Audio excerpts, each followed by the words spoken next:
Maleficent, Angelina Jolie's remake of the Disney classic Sleeping Beauty, is a touching movie, showing how she became Maleficent in response to the cruel greed of her former friend, reveals how innocence can become twisted into angry hatred that strikes out at other innocents.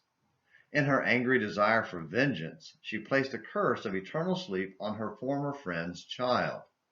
As the story unfolds, we see the redemptive power of love as Maleficent came to love the child she had cursed and risked her life to save the girl. We also see the destructive power of greed and guilty anger as the girl's father, Stefan, simmered in his own stew of guilt and hatred that destroyed everything he touched. In some ways, the movie is a reminder of the work of the prophet Jonah. Today's Morning Minutes in the Bible on An American Missionary introduces us to Jonah with a look at his background and a brief summary of his book.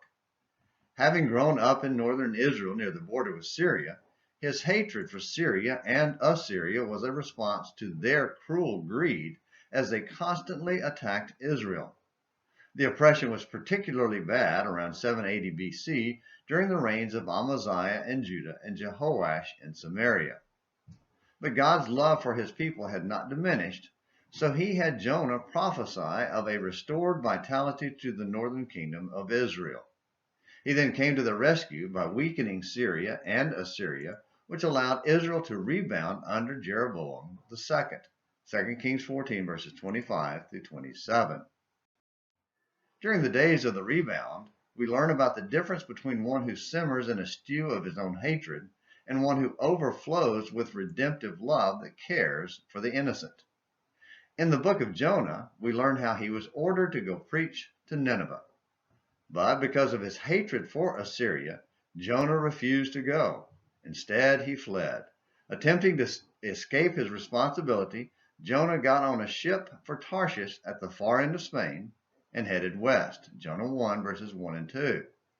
Of course, we all know the story of how God sent a storm and Jonah ended up being thrown overboard and swallowed by a great fish.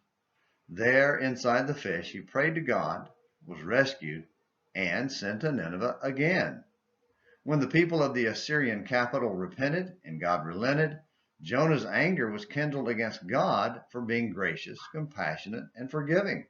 Jonah 4, verse 2. Are we gracious, compassionate, and forgiving like God? Or are we like Jonah, resentful of God and our relentless, hate-filled anger against our enemies? Let's reject hate and let Christ awaken us to the power of redemptive love. Thank you for watching Morning Minutes in the Bible on An American Missionary. Until next time, this is James McClenny helping you have a great day.